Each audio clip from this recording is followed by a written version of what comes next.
الحمد لله الذي بيده تصريف الأحوال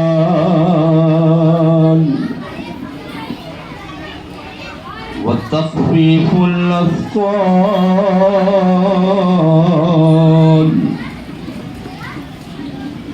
والصلاة والسلام على سيد الهادين إلى محاسن الأفعال،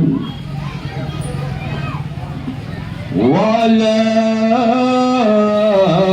آله وصحبه المضارعين له في الصفات والأعمال. أما بعد، فأعوذ بالله من الشيطان الرجيم.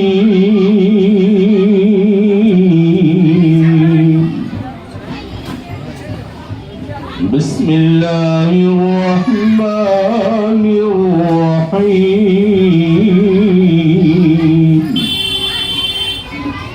وما محمد إلا رسول قد خلت من قبله الرسل.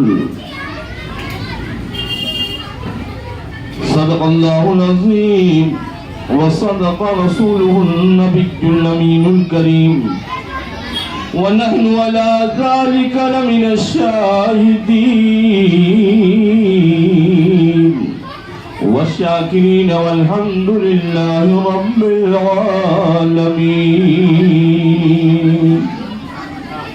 حضور فرماتے ہیں کل میدان محشر میں میرا وہ امتی مجھ سے زیادہ قریب ہوگا جو مجھ پر زیادہ درود پاک پڑھتا ہوگا.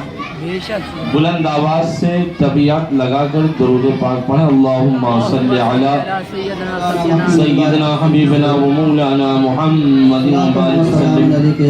صلاۃ و سلام علیک یا رسول اللہ صلی اللہ علیہ وسلم. اس سال مجالس محرم کی آج تیسری مجلس ہے جس میں شرکت کی سعادتیں ہم اور آپ حاصل کر رہے ہیں.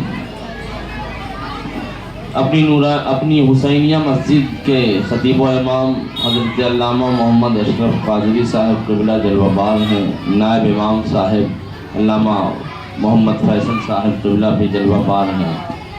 اراکین تشریف فرما ہیں اور آپ سب کے سب یہاں پر موجود ہیں. اللہ تعالیٰ اس محفل کی حاضری کے صدقے ہم سب کو ایک ساتھ مکہ اور مدینہ شریفین میں حاضر ہونے کی توفیق عطا فرمائے. آمین بجاہ سید المرسلین صلی اللہ علیہ وسلم. ایک بار اور درود پاک پڑھیں. اللہم صلی علی سیدنا حبیبنا و مولانا محمد مبارک وسلم. صلاۃ و سلام علیک یا رسول اللہ صلی اللہ علیہ وسلم. رسول پاک کی الفت میں جو سرشار ہوتے ہیں، رسول پاک کی الفت میں جو سرشار ہوتے ہیں.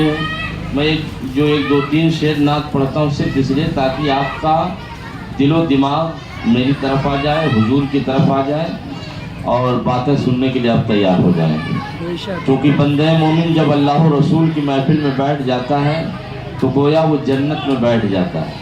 پھر اسے نہ اپنے گھر کی پرواہ نہ اپنے کام کی پرواہ ہوتی ہے، صرف اس رب اور رب کی شریعت کی پرواہ ہوتی ہے جو ہمارے گھر کے اور ہمارے کاروبار کی حفاظت فرماتا ہے. رسول پاک کی الفت میں جو سرشار ہوتے ہیں، رسول پاک کی الفت میں جو سرشار ہوتے ہیں، وہی خلد بری میں جانے کے حقدار ہوتے ہیں، وہی خلد بری میں جانے کے حقدار ہوتے ہیں. امام حسین کی مجلس میں ایسی خاموشی نہیں ہوتی. میرا اپنا تقریباً 22-23 سالوں کا تجربہ ہے. آپ کی دعا سے ہر سال کہیں نہ کہیں بولنا ہوتا ہے، لیکن ایسی خاموشی نہیں رہتی۔ یہاں بیٹھ کر بندہ ایسا لگتا ہے کہ امام حسین کی طاقتوں کا صدقہ پا جاتا ہے، بے شک اس کے جوش و جذبات ابھر جایا کرتے ہیں۔ اللہ تعالی ہم سب کو ان کی شہادت اور ان کی سیادت کا صدقہ عطا فرمائے۔ جو دم کر دے تو مردہ جسم بھی حرکت میں آ جائے۔ بے شک سبحان اللہ کے اولیاء، اللہ کے شہید بندے، اللہ کے نیک بندے ایسے ہوتے ہیں کہ اگر پھونک چھوڑ دیں بیماری تو ٹھیک ہو ہی جاتی ہے، اگر مردے پر پھونک چھوڑ دیں تو مردہ بھی زندہ ہو جائے۔ جو دم کر دے تو مردہ جسم بھی حرکت میں آ جائے۔ بے شک جو دم کر دے تو مردہ جسم بھی حرکت میں آ جائے۔ خدا کے جو ولی ہے وہ بڑے دمدار ہوتے ہیں، خدا کے جو ولی ہے وہ بڑے دمدار ہوتے ہیں۔ اور پسینے کا جو ایک قطرہ اگر مل جائے دلہن کو، حضور پاک صلی اللہ علیہ وسلم کے جسم اطہر سے نکلا ہوا پسینہ صحابہ اکٹھا کرتے اور اپنے گھر کی اس بیٹی کو لگاتے جس کی شادی ہو رہی ہوتی تھی۔ تاریخ کہتی ہے جس کو میرے نبی کے پسینے کا قطرہ لگا دیا جاتا پوری زندگی وہ بیٹی مہکا کرتی تھی۔ بے شک سبحان اللہ۔ پھر وہ بیٹی نہیں، اس بیٹی کے جتنی اولادیں ہوتی تھی وہ بھی مہکتے تھے، ان اولادوں کی جتنی اولادیں ہوتی تھی وہ بھی مہکتے تھے، پھر ان کی بھی اولادیں مہکتی تھی، نسلاً بعد نسلیں اولادوں کو نبی کے پسینے کی خوشبو کا احساس ہوا کرتا تھا۔ پسینے کا جو ایک قطرہ اگر مل جائے دلہن کو، پسینے کا جو ایک قطرہ اگر مل جائے دلہن کو، کئی نسلوں تلک بچے بھی خوشبودار ہوتے ہیں، کئی نسلوں تلک بچے بھی خوشبودار ہوتے ہیں۔ پھر درود پاک پڑھیں، اللہم صلی علی سیدنا حبیبنا و مولانا محمد و بارک وسلم، صلاۃ و سلام علیک یا رسول اللہ صلی اللہ علیہ وسلم۔ اللہ تعالیٰ نے ارشاد فرمایا وَمَا مُحَمَّدٌ إِلَّا رَسُولٌ، میرے محمد صلی اللہ علیہ وسلم اللہ کے رسول ہیں، رسول ہی ہیں۔ قد خلت من قبلہ الرسل، ان کے بعد ان کے پہلے بھی بہت سارے رسول گزر چکے ہیں، ان سے پہلے بھی بہت سارے انبیاء تشریف لائے، بظاہر دنیا سے چلے گئے۔ اے لوگوں، اگر یہ رسول وفات کر جائیں تو کیا تم، یا انہیں شہید کر دیا جائے تو کیا تم الٹے قدم واپس ہو جاؤ گے؟ اگر ہو گئے تو تم اللہ کا کچھ نہیں بگاڑو گے، خود اپنا نقصان کرو گے۔ ان سے پہلے بھی رسول گزرے، چلے گئے، ان کے زمانے تک ان کی شریعتیں چلتی رہیں۔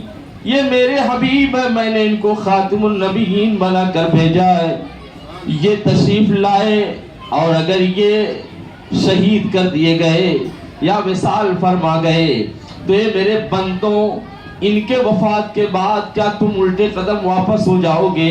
کیا تم اسلام سے پھر جاؤ گے؟ ہرگز نہیں پھرنا۔ ہر نبی کا زمانہ محدود تھا، میرے آخری نبی کے نبوت کا زمانہ محدود نہیں، جب تک دنیا رہے گی میرے نبی کی رسالت و نبوت کا سکہ چمکتا رہے گا، اور جو لوگ اس پر عمل کرتے رہیں گے وہ ترقی یافتہ ہوں گے، وہ اللہ تعالیٰ کی رضا کے حامل ہوں گے، اور جو الٹے قدم واپس ہو جائیں گے وہ اللہ کا کچھ نہیں بگاڑیں گے بلکہ اپنا ہی بگاڑیں گے۔ برادران اسلام، اب چونکہ میں تاریخ اسلام کے خاکے پیش کر رہا ہوں تاکہ ہماری اولادوں کو اور ہم سب کو مجالس محرم کے حوالے سے کم اتنا پتہ چل جائے کہ ہمارا اسلام نکلا اور پھر کیسے ہم تک پہنچا ہے۔ آپ نے کل کی تقریر میں سنا تھا کہ حضور پاک صاحب اولاق صلی اللہ علیہ وسلم نے ہجرت فرمانے کا ارادہ کیا۔ ہجرت کی صورت کیسے درپیش ہوئی؟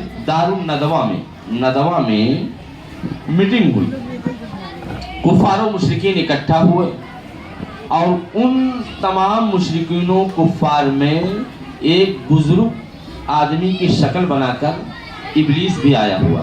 پوچھا تم کون ہو؟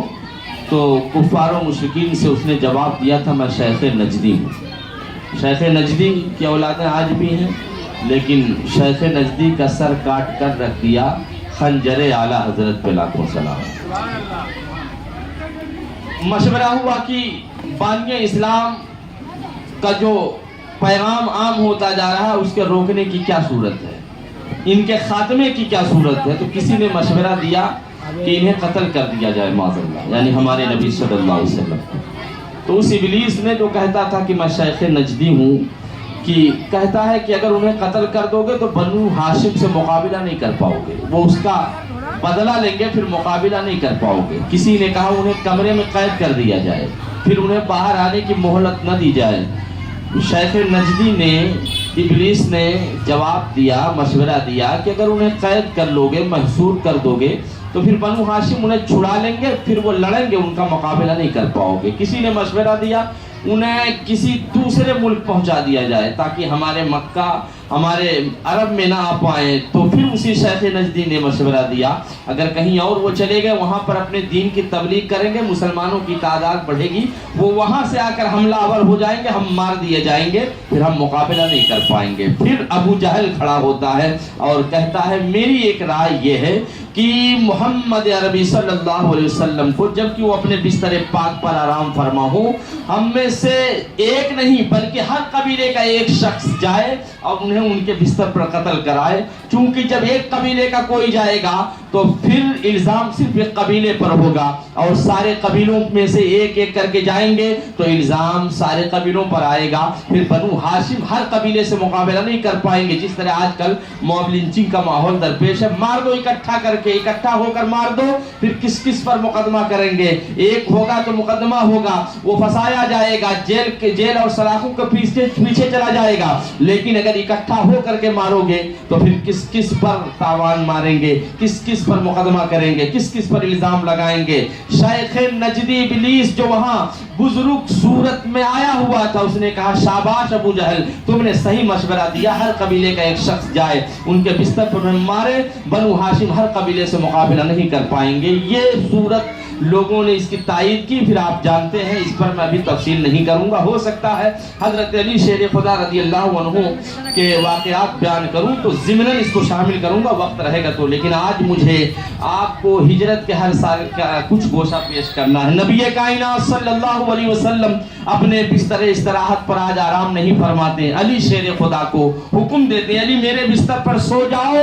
اور پھر چونکہ اس بستر پر سونے والے کو مارا جائے گا، تمہیں کچھ نہیں ہوگا، تم واپس مدینہ شریف آ جانا، میں ہجرت کرنے کے لیے جا رہا ہوں، اور جو لوگوں کی امانت ہے ان کو سپرد کر کے آنا۔ حضرت علی شیر خدا وہاں آرام فرماتے ہیں۔ کفار و مشرکین جو پہلے سے طاق میں بیٹھے ہوئے تھے کہ حضور کا جب یہاں سے گزر ہوگا تو ہم انہیں مار دیں گے یا ان کے بستر پر مار دیں گے، اللہ کا حکم ہوا مٹھی میں مٹی لیجئے اور کفار و مشرکین پر ماریے۔ حضور پاک صلی اللہ علیہ وسلم نے ان کے سامنے سے گزرتے ہوئے مٹی کو ان کے سروں پر، ان کے چہروں پر مارا تھا، وہ سب کے سب آنکھ والے تھے، لیکن تاریخ کہتی ہے کسی کو میرے نبی نظر نہیں آئے، میرے مصطفیٰ ان کے درمیان سے گزر گئے۔ حضور پاک نے مٹی پھینکی تھی، اللہ فرماتا وما رمیت اذ رمیت ولکن اللہ رما، اے میرے مصطفیٰ جب آپ نے مٹی پھینکی تھی آپ نے نہیں پھینکی تھی بلکہ اللہ تعالیٰ نے پھینکی تھی، یعنی آپ کا پھینکنا میرا پھینکنا ہے، آپ کا کام میرا کام ہے، آپ کا ہاتھ میرا دست قدرت ہے۔ جب آپ نے مٹی پھینکی تھی تو آپ نے نہیں بلکہ اللہ تعالیٰ نے پھینکی تھی۔ میرے نبی حضرت صدیق اکبر کی معیت و رفاقت میں ہجرت کے لیے روانہ ہو جاتے ہیں، پھر قبا مقام پر پہنچتے ہیں، وہاں مسجد قبا بنائی جاتی ہے، پھر ہجرت کے پہلے سال آپ نے کل ہی شاید शायद सुन लिया कि हिजरत के पहले साल मस्जिद जुमा कायम होती है और उसी साल जुमा की नमाज होती है, पहली जुमा की नमाज होती है, तो उस मस्जिद को मस्जिद जुमा कहा जाता है। उसी साल हिजरत के पहले साल मस्जिद नबवी की तामीर होती है। मस्जिद नबवी जहाँ तामीर हुई, जिस जगह पर तामीर हुई, वो जमीन का हिस्सा 2 यतीम बच्चों का था। मेरे नबी की बारगाह में उन 2 यतीम बच्चों ने अर्ज किया, हुजूर बगैर किसी उज्र के, बगैर किसी उजरत के मैं ये ज़मीन मस्जिद नबवी के हवाले करता हूँ, अल्लाह की राह में कुर्बान करता हूँ। मेरे नबी ने फरमाया, तुम यतीम बच्चे हो, बगैर उजरत की ज़मीन नहीं ली जाएगी, मैं पैसे से खरीदना चाहता हूँ। सिद्दीक़ अकबर रज़ियल्लाहु अन्हु ने अपनी जेब खास से ज़मीन के उस हिस्से को ख़रीदा था। फिर मस्जिद नबवी की तामीर हुई, अज़वाज मुतहरात के घर बनाए गए, मुहाजिरीन सहाबा जो हिजरत करके आए हुए थे उनके घर भी बनाए गए। हिजरत का पहला साल धीरे धीरे गुजर जाता है।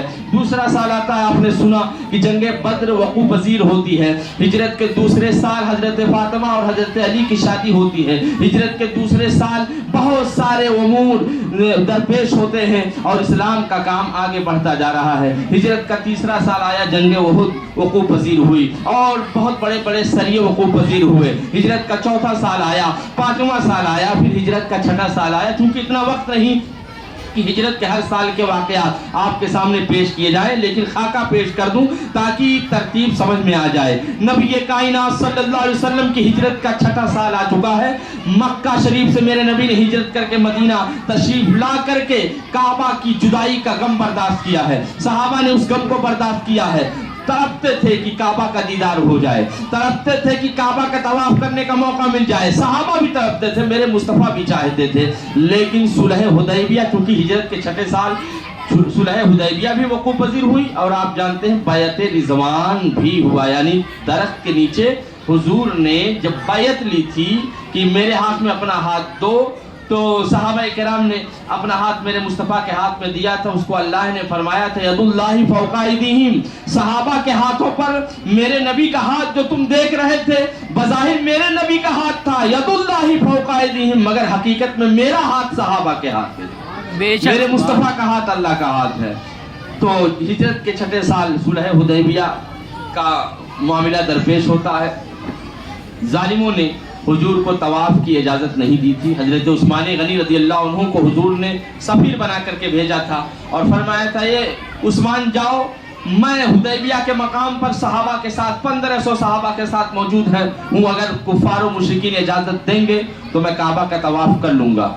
जब उस्मान गनी वहां पहुंचे तो कुफार और मुशरिकीन ने कहा, ये उस्मान गनी आप आ गए हो, आप काबा का तवाफ कर लो, आपको इजाजत दी जा रही है, लेकिन आपके नबी को, उनके सहाबा को काबा के तवाफ की इजाजत नहीं दी जाएगी। मेरे नबी काबा के मालिक हैं, मेरे नबी मक्का के मालिक हैं, लेकिन हाल यह है कि आज इजाजत मांगी जा रही है मगर इजाजत नहीं मिलती है। उस्मान तुम करना चाहो तो कर लो, तुम्हारे नबी को इजाजत नहीं दी जाएगी। हजरत उस्मान गनी चाहते तो काबा का तवाफ कर लेते। 6 साल की जुदाई कह रहे थे उस्मान काबा का तवाफ कर लो, मेरे नबी ने मना भी नहीं फरमाया था, इशारा हो रहा है कि काबा का तवाफ कर लो, लेकिन उस्मान गनी पर हम सबकी जान कुर्बान। अगर हम और आप होते तो सोचते कि चलो काबा मिल गया, हम तो कम से कम तवाफ कर ले, लेकिन उस्मान गनी ने फरमाया, एक कुफार और मुशरिकीन, मैं इजाजत मांगने आया था कि मेरे मुस्तफा को काबा के तवाफ की इजाजत दे दो, तुम नहीं देते, मुझे हुक्म देते हो कि काबा का तवाफ कर लो। सुन लो, कसम खुदा की, जब तक मेरे मुस्तफा काबा का तवाफ नहीं करेंगे उस्मान भी काबा का तवाफ नहीं करेगा। नारे तकबीर, नारे रिसालत, मसलके आला हजरत, सोदाए करबला, नारे तकबीर। माशाअल्लाह बेदार हैं, अल्लाह ताला और ज्यादा बेदारी अता फरमाए। काबा के तवाफ हजरत उस्मान गनी ने बगैर नबी की मइयत और रफाकत के नहीं किया। इशारा दे दिया, जब तक नबी शामिल ना हो, नबी की मोहब्बत शामिल ना हो, फिर नमाज में कोई मजा नहीं है। जब तक मेरे नबी शामिल ना हो, नबी की मोहब्बत शामिल ना हो, काबा के तवाफ का कोई मजा नहीं है। जब तक नबी की मोहब्बत शामिल ना हो, रोजे का कोई मजा नहीं है। जब तक मेरे नबी की मोहब्बत शामिल ना हो, हज का कोई मजा नहीं है। हर इबादत तभी काबिल कबूल है जब कोई इबादत नबी की मोहब्बत के साथ की जाए कि मोहम्मद से वफा, तूने तो हम तेरे हैं, ये जहां चीज है क्या लौहो कलम तेरे हैं, ये जहां चीज है क्या लौहो कलम तेरे हैं। इस तरह से हिजरत का 7वां साल आता है, फिर उसके बाद हिजरत का 8वां साल आता है। 8 سال ہو گئے میرے مصطفیٰ کعبہ شریف سے جدا ہے، لیکن آج فاتحانہ شان و شوکت کے ساتھ اپنی اونٹنی قصبہ پر سوار ہو کر کے کعبہ فتح کرنے، مکہ شریف فتح کرنے کے لیے نکل پڑے ہیں۔ 12,000 کا لشکر پاک ہے، حضور پاک کے صحابہ 12,000 کی تعداد میں ہیں۔ شاہانہ شان و شوکت کے ساتھ، فاتحانہ شان و شوکت کے ساتھ میرے مصطفیٰ کے نامی وقار صلی اللہ علیہ وسلم کعبہ شریف کو فتح کرتے ہیں، مکہ شریف کو فتح فرماتے ہیں۔ اور پھر وہاں پر نعرہ تکبیر و رسالت کی صدا گونجی تھی۔ تاریخ کہتی ہے جب صحابہ کرام نے میرے مصطفیٰ نے کعبہ کو فتح کر لیا اور خوشی میں نعرہ تکبیر کی صدا بلند کی تھی، تو اس آواز سے کفار و مشرکین مبہوت ہو گئے تھے، اس کی ہیبت سے کانپ گئے تھے۔ نبی کائنات صلی اللہ علیہ وسلم نے اپنے دست مبارک سے کعبہ شریف کا دروازہ کھولا، لیکن جب کعبہ شریف کا دروازہ کھولا تو اس کعبہ شریف میں 360 معبودان باطلہ رکھے گئے تھے۔ 360 بتوں سے کعبہ کو آلائش سے بھر دیا گیا تھا۔ معاذ اللہ رب العالمین، میرے مصطفیٰ نے اپنے دستہائے پاک سے چھڑی لے کر کے ان کعبہ شریف کو ان بتوں سے پاک کیا، ایک ایک بت کو نیچے گرایا، کچھ بت اوپر رکھے ہوئے تھے۔ نبی کائنات صلی اللہ علیہ وسلم نے فرمایا، اے علی، یہ جو اوپر بت رکھے ہوئے ہیں انہیں کیسے گرایا جائے؟ نبی کائنات صلی اللہ علیہ وسلم کی بارگاہ میں حضرت علی شیر خدا رضی اللہ عنہ عرض کرتے، حضور جو حکم ہو وہ کیا جائے۔ فرمایا، اے علی، اگر میں تمہارے کندھے پر سوار ہو کر کے ان بتوں کو گراؤں تو پھر بار نبوت کو تم گوارا نہیں کر پاؤ گے، نبی کا بوجھ تمہیں گوارا نہیں ہوگا۔ لو، میں تمہیں اپنا مبارک کندھا دیتا ہوں، میرے کندھے پر سوار ہو جاؤ، ان بتوں کو نیچے گرا دو۔ حضرت علی شیر خدا رضی اللہ عنہ نبی کے مبارک کندھوں پر سوار ہو کر کے معبودان باطلہ کو کعبہ سے دور کر کے کعبہ کو پاک کر رہے ہیں۔ پوچھا گیا، اے علی، میرے مصطفیٰ نے پوچھا، علی کہاں تک پہنچ گئے؟ تو حضرت علی جواب دیتے ہیں، آپ کے کندھوں پر سوار ہوں، میرے مصطفیٰ اتنا بلند ہو گیا ہوں، اگر آپ کا حکم ہو تو میں اللہ کا عرش بھی پکڑ کر کے دکھا سکتا ہوں، اللہ کے عرش تک میرا ہاتھ جا سکتا ہے۔ نبی کائنات صلی اللہ علیہ وسلم نے کعبہ شریف کو بتوں کی آلائش سے پاک فرمایا اور اس کے بعد ارشاد فرمایا، بلال حبشی کعبہ کے چھت پہ چڑھ جاؤ اور اذان دو تاکہ نعرہ تکبیر اور اللہ اکبر کی صدا سے پورا کعبہ گونج جائے، ارد گرد کے لوگ سن لے کہ اللہ کے تکبیر، اللہ کی کبریائی بیان ہو رہی ہے۔ حضرت بلال حبشی کعبہ کے چھت پہ چڑھ جاتے ہیں۔ اب انہوں نے فکر کیا، غور کیا کہ میں جہاں بھی اذان دیتا تھا رخ کرتا تھا کعبہ کی طرف، آج تو مجھ کو حضور نے کعبہ پہ چڑھا دیا ہے، اب کس جانب رخ کر کے اذان دوں؟ نبی کی بارگاہ میں عرض کرتے، میرے آقا صلی اللہ علیہ وسلم، میں نے سفر میں اذان کی تھی تو رخ کیا تھا کعبہ کی طرف، میں نے حضر میں اذان دی تھی تو رخ کیا تھا کعبہ کی طرف، میں نے مسجد قباء میں اذان دی تھی رخ کیا تھا کعبہ کی طرف، میں نے مسجد قبلتین میں اذان دی تھی رخ کیا تھا کعبہ کی طرف، میں نے مسجد نبوی میں اذان دی تھی رخ کیا تھا کعبہ کی طرف، آج آپ نے کعبہ پر چڑھا دیا ہے، اب کس جانب رخ کر کے نماز پڑھوں؟ میرے نبی نے فرمایا، ہاں بلال، تم نے جہاں بھی اذان دی تھی رخ کیا تھا کعبہ کی طرف، سفر میں اذان دی تھی رخ کیا تھا کعبہ کی طرف، حضر میں اذان دی تھی رخ کیا تھا کعبہ کی طرف، لیکن اب کعبہ پہ چڑھ گئے ہو تو پھر سوچتے کیا ہو؟ میری جانب رخ کر دو، کیونکہ مجھ کو اللہ نے کعبے کا بھی کعبہ بنایا ہے، میری جانب رخ کر کے اذان دو، کیونکہ مجھ کو اللہ نے کعبے کا بھی کعبہ بنایا ہے۔ حاجیوں آؤ، شہنشاہ کا روضہ دیکھو، کعبہ تو دیکھ چکے، کعبے کا کعبہ دیکھو، کعبہ تو دیکھ چکے، کعبے کا کعبہ دیکھو۔ نبی کائنات کی معیت و رفاقت میں، ان کی موجودگی میں بلال حبشی نے حضور پاک کی جانب رخ کر کے اذان دی۔ اذان کی آواز کفار و مشرکین نے سنی، آپ نے سنا ہوگا، کیونکہ تفصیل کرنے کی ضرورت نہیں، نہ اتنا وقت ہے کہ حضور پاک صلی اللہ علیہ وسلم کے زیر حراست کفار و مشرکین ہیں، جن لوگوں نے نبی کو پتھروں سے مارا تھا، آج قیدی بنا دیے گئے ہیں۔ آج میرے نبی فاتح ہیں، آج میرے نبی حاکم ہیں، اور جتنے کفار و مشرکین جنہوں نے نبی پر ظلم کیا تھا وہ سب کے سب میرے نبی کے زیر حراست ہیں۔ آج نبی ایک حکم دیتے تو انہیں مار دیا جاتا، انہیں تہہ تیگ کر دیا جاتا، انہیں کاٹ دیا جاتا، ان کے سر کو تن سے جدا کر دیا جاتا۔ آج سب کے سب اپنے سروں کو نیچے کے ہوئے بارگاہ مصطفیٰ میں حاضر ہیں۔ میرے نبی نے پوچھا، ایک کفار و मुशरिकीन मेरे बारे में तुम्हारी क्या राय है? तो कुफार और मुशरिकीन जवाब देते हैं आप करीम इब्ने करीम है, यानी मेहरबान के बेटे मेहरबान है, आपसे मेहरबानी की उम्मीद रखते हैं। लोगों ने सोचा था हमने पत्थरों से मारा है, आज हम कैदी बनाए गए, हमें भी पत्थरों से मारा जाएगा। हमने कांटे बिछाए, आज हमको सजा दी जाएगी। हमने हुजूर को और हुजूर के सहाबा को बहुत तकलीफें दी हैं, आज हमको कत्ल कर दिया जाएगा। मेरे नबी ने पूछा है लोगों तुमने सोचा होगा अल यौम यौमुल मलहमा, आज तो बदला लेने का दिन है, लेकिन कान खोल करके सुन लो, अल्लाह ने मुझे रहमतुल लिल आलमीन बना कर भेजा है। मैं चाहूँ तो बदला ले लूं, मैं चाहूँ तो तुम्हें कत्ल करवा दूं, मैं चाहूँ तो तुम्हारे सर तन से जुदा करवा दूं, मैं चाहूँ तो तुम्हें छलनी करवा दूं। तुम सोचते भी होगे आज बदले का दिन है, हम ज़ेरे हिरासत हैं, लेकिन कान खोल कर सुन लो, अल यौम यौमुल मरहमा, आज बदला लेने का दिन नहीं बल्कि तुम पर रहम करने का दिन है, तुम पर मेहरबानी करने का दिन है। आज मैं बदला नहीं लूंगा बल्कि तुम पर रहम करूंगा। जो अपनी तलवार रख देगा मैं उसको आजाद कर देता हूँ, जो बैठ जाएगा मैं उसे निजात देता हूँ, जो अबू सुफियान के घर में दाखिल हो जाएगा मैं उसे निजात देता हूँ। मेरे नबी ने निजात का परवाना अता किया, तारीख कहती है कुफार और मुशरिकीन नबी के कदमों पर गिर जाते हैं और कहते हैं या रसूल अल्लाह हम अभी तक काफिर थे, आपके कदमों पे गिर करके इस्लाम का कलमा पढ़ते हैं। पढ़ लिया तमाम कुफार और मुशरिकीन ने जो किस्मत वाले थे, अशहदु अल्ला इलाहा इल्लल्लाह व अशहदु अन्ना मुहम्मदन अब्दुहु व रसूलुहु। सुभान अल्लाह। इस तरह से हुजूर पाक सल्लल्लाहु अलैहि वसल्लम ने रहमतुल लिल आलमीन का माहौल लोगों के सामने दरपेश फरमाया था। हिजरत का 9वां साल आया, फिर हिजरत का 10वां साल आया। हिजरत के 10वें साल में सबसे बड़ा वाकया ये आया कि हुजूर पाक ने हज्जतुल वदा फरमाया।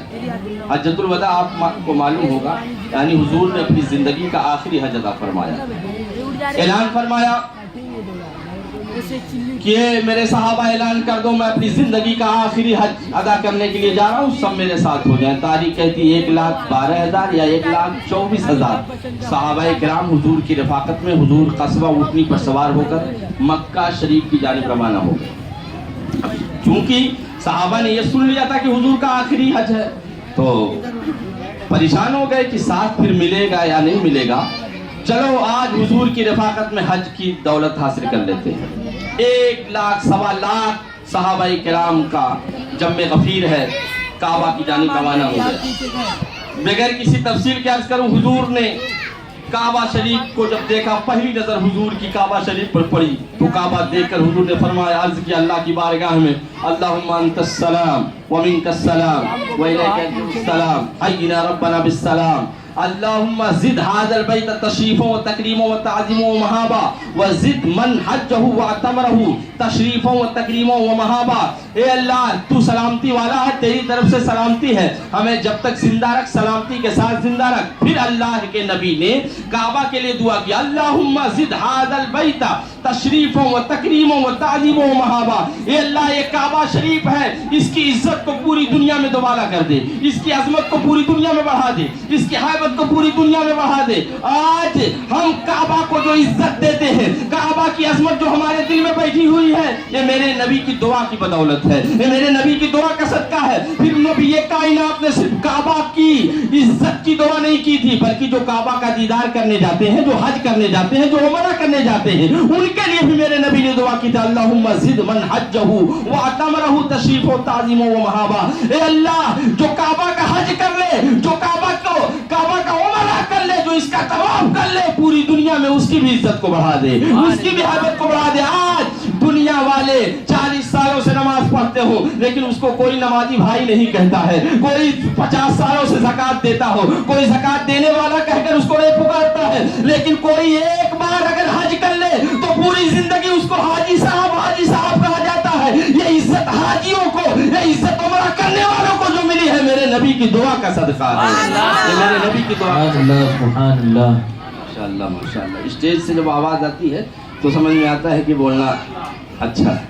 अल्लाह ताला हम सबको इमाम हुसैन और तमाम सहाबा किराम का फैज़ान अता फरमाए, आमीन बजाहे सय्यदुल मुरसलीन सल्लल्लाहु अलैहि वसल्लम। नबी कायनात सल्लल्लाहु अलैहि वसल्लम ने मकाम अरफात में, मैदान अरफात में अपनी कस्बा ऊँटनी पर सवार होकर के तमाम सहाबा किराम को मुखातब किया, और मुखातब करने के बाद इरशाद फरमाया, बहुत सारे कवानीन बताए, और उसके बाद आपने फरमाया अला कुल्ल अमरीन अला कुल्ल शैइन मिन अमरिल जाहिलियत तहत कदमैया मौदून, जाहिलियत की तमाम बुरी रस्में मेरे कदमों के नीचे पामाल हो चुकी है। यानी ये मुसलमानों, अब तुम रस्मों पर अमल नहीं करोगे, अब तुम दुनिया देखकर अपना कोई काम नहीं करोगे, तुम दुनिया के रिवाज पर नहीं चलोगे, तमाम दुनिया के रिवाज और रस्म मेरे कदमों के नीचे पामाल हो चुके हैं। मुसलमान रस्मों पर अमल नहीं करेगा, बल्कि मुसलमान कुरान पर अमल करेगा। मुसलमान रस्मों पर अमल नहीं करेगा, मुसलमान मेरी सुन्नत पर अमल करेगा। मुसलमान रस्मों पर अमल नहीं करेगा, मुसलमान मेरी सीरत पर अमल करेगा। क्यों? इसलिए कि रस्मों को मैंने अपने कदमों के नीचे रौंद डाला है। रस्म पर नहीं मुसलमान चलेगा, मेरे नबी की सुन्नत पर मुसलमान चलेगा। यही वजह है पूरी दुनिया में जहां भी सुन्नी पाए जाते हैं, अगर हकीकी मानों में उन्हें नबी से मोहब्बत है, मौका चाहे शादी का हो, मौका चाहे अकीका का हो, मौका चाहे मैयत का हो, कोई मौका हो, वो ये नहीं देखते कि दुनिया वाले क्या करते हैं शादियों के मौका पर, वो ये देखते हैं कि मेरे मुस्तफा ने क्या बताया है शादियों के मौका पर, मेरे मुस्तफा ने क्या बताया है अकीका के मौका पर, मेरे नबी की सुन्नत क्या है मेरी इस तकरीब के मौका पर। लिहाजा बिरादरान इस्लाम, हुजूर ने हमारी तमाम बुरी रस्मों को हम अपने कदमों के नीचे पामाल कर दिया। हमें चाहिए कि हम नबी की सुन्नतों पर अमल करें, नबी की सीरत का जामा पहन ले और खुराफात से बचते रहे। हुजूर पाक सल्लल्लाहु अलैहि वसल्लम ने उसी मौका पर इरशाद फरमाया था, अला इन्ना रब्बकुम वाहिद व अबाकुम वाहिद ला फदला अला अरबीन वला अला आजमीन वला लिहमरा अला असवदा वला अला असवदा लिहमरा इल्ला बित्तक़वा। ए लोगों, तुम्हारा बाप भी एक है और तुम्हारा खुदा भी एक है। किसी अरबी को अजमी पर कोई फौकियत नहीं, यानी कोई अरब का रहने वाला इस घमंड में न रहे कि अजम के रहने वाले से मैं बड़ा हूँ। को किसी गोरे को काले पर कोई फौकियत नहीं है, किसी काले को गोरे पर कोई फौकियत नहीं, इल्ला बित्तक़वा। हाँ, अगर कोई किसी से बड़ा है तो तकवा की बुनियाद पर बड़ा है, इल्म की बुनियाद पर बड़ा है। कोई कैसा भी हो, कितना भी दुनियादार हो, सब बराबर है। अगर कोई किसी से बड़ा है तो इल्म और तकवा की बुनियाद पर बड़ा है। नारे तकबीर, नारे रिसालत, हज़रत मौलाना ताहिरुल कादरी साहब किबला, नारे तकबीर, नारे रिसालत। फिर उसके बाद हिजरत का जब 11वां साल आता है, माह मुहर्रम ख़त्म हो जाता है, सफ़र की जब 22 तारीख आती है हिजरत के 11वें साल, तो आप मर्ज़ विसाल में मुब्तला हो जाते हैं। यानी ऐसी तकलीफ़ आपको आती है जिस तकलीफ़ में रबीउल अव्वल शरीफ की 12 तारीख को आपका विसाल पाक हो जाता है। हुजूर पाक साहिब औलाद सल्लल्लाहु अलैहि वसल्लम एक मर्तबा अपनी बेटी के कान में, फातिमा ज़हरा के कान में कुछ कहते हैं, आपकी बेटी रोने लगती है। हुजूर ने फिर उनके कान में कुछ कहा, मुस्कुराने लगती है। अज़वाज मुतहरात ने पूछा, फातिमा ज़हरा पहली बार आप रो रही थी, दोबारा मुस्कुराने लगी, हुजूर ने क्या फरमाया था? तो फातिमा ज़हरा ने जवाब दिया, पहली बार मेरे मुस्तफ़ा ने ये मुझसे फरमाया कि ये मेरी बेटी, मुझे मेरे सफ़र आखिरत की खबर दे दी गई है, यानी मैं इस दुनिया से बज़ाहिर जाने वाला हूँ। तो मुझे रोना आ गया कि मेरे मुस्तफ़ा मुझसे जुदा हो रहे हैं। फिर मेरे मुस्तफ़ा ने मुझसे फरमाया, या फातिमा ला तबकी फ़इन्नके अव्वलु अहली लाहिकुम बी। ए फातिमा मत रो, मैं चला जाऊंगा, मेरे बाद मेरे घर वालों में जो सबसे पहले मेरी मुलाकात को आएगा वो तुम ही होगी। तो मैं खुश हो गई कि मेरा विसाल नबी के विसाल के बाद अपने घर में सबसे पहले होगा, उनकी मुलाकात का शरफ मुझे पहले हासिल होगा। हुजूर पाक सल्लल्लाहु अलैहि वसल्लम मर्ज़ विसाल में अपने घर से मस्जिद नबवी में तशरीफ़ लाए, इस हाल में कि आपके सरे नाज पर कपड़ा बंधा हुआ था। सहाबाए किराम मस्जिद में मौजूद थे, आप सीधा मिंबर पर तशरीफ़ फरमा होते हैं और बहुत सारा कानून सुनाते हैं। और उसी मौका पर हुजूर पाक सल्लल्लाहु अलैहि वसल्लम ने अपनी शान बयान फरमाई थी, अपना रुतबा बयान फरमाया था। इरशाद फरमाया, वल्लज़ी नफ्सी बियदी इन्नी लअंज़ुरु इलल हौदी मिन मक़ामी हाज़ा। कसम है उस रब्बे कायनात की जिसके कब्जे में मेरी जान है, मैं इस मिंबर पर तशरीफ फरमा होकर के हौज़े कौसर को देख रहा हूँ। हुजूर फरमाते हैं मैं यहाँ हूँ मगर यहाँ से हौज़े कौसर देख रहा हूँ। जब मेरे मुस्तफ़ा ज़मीन पर तशरीफ फरमा होकर हौज़े कौसर देख सकते हैं, हमारा अकीदा है हम यहाँ बैठे मेरे मुस्तफ़ा देख रहे हैं, हम जो सोच रहे हैं मेरे मुस्तफ़ा देख रहे हैं। फरमाते वल्लाही मा यख्फा अलैया रुकूअकुम वला खुशूअकुम, नमाज अच्छी तरह से पढ़ा करो, चाहे जिस जमाने में पढ़ो, चाहे जिस सदी में पढ़ो, कहीं भी पढ़ो, हुसैनिया मस्जिद में पढ़ो, कहीं भी पढ़ो, हिंदुस्तान में पढ़ो या नेपाल में पढ़ो, कहीं पढ़ो, तुम्हारा रुकू भी मुझसे पोशीदा नहीं है, तुम्हारे दिल की कैफियत भी मुझसे पोशीदा नहीं है। माशाअल्लाह। आला हज़रत इसलिए फरमाते हैं सारे अर्श पर है तेरी गुजर, दिल फर्श पर है तेरी नजर, सारे अर्श पर है तेरी गुजर, दिल फर्श पर है तेरी नजर, मलकूत मुल्क में कोई शय नहीं वो जो तुझ पे आया नहीं, और कोई गैब क्या तुमसे नेहा हो भला, जब ना खुदा ही छुपा तुम पे करोड़ों दुरूद। और उसी मर्ज़ वसाल में मेरे नबी ने ये भी फरमाया था इन्नी ऊती तो खजा मफातिहा खजाइनिल अर्ज़, ये लोगों अल्लाह ताला ने पूरी कायनात को पैदा फरमा कर पूरी कायनात के खजानों की चाबियां मेरे हाथों में अता फरमा दी है।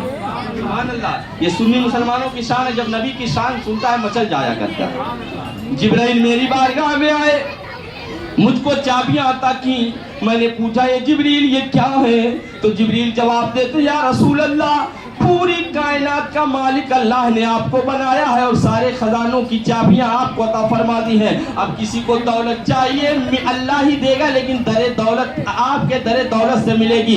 कोई कुछ भी चाहता है उसे आपकी बारगाह से हर चीज हासिल होगी। इसीलिए आला हजरत के भाई उस्ताद ज़मन फरमाते हैं खालिक ने तुझे ऐसा तरहदार बनाया, यूसुफ को तेरा तालिबे दीदार बनाया, कुंजी तुझे दी अपने खजानों की खुदा ने, महबूब किया मालिक को मुख्तार बनाया, महबूब किया मालिक को मुख्तार बनाया, और कौनैन बनाए गए सरकार की खातिर, कौनैन की खातिर तुम्हें सरकार बनाया, कौनैन की खातिर हमारे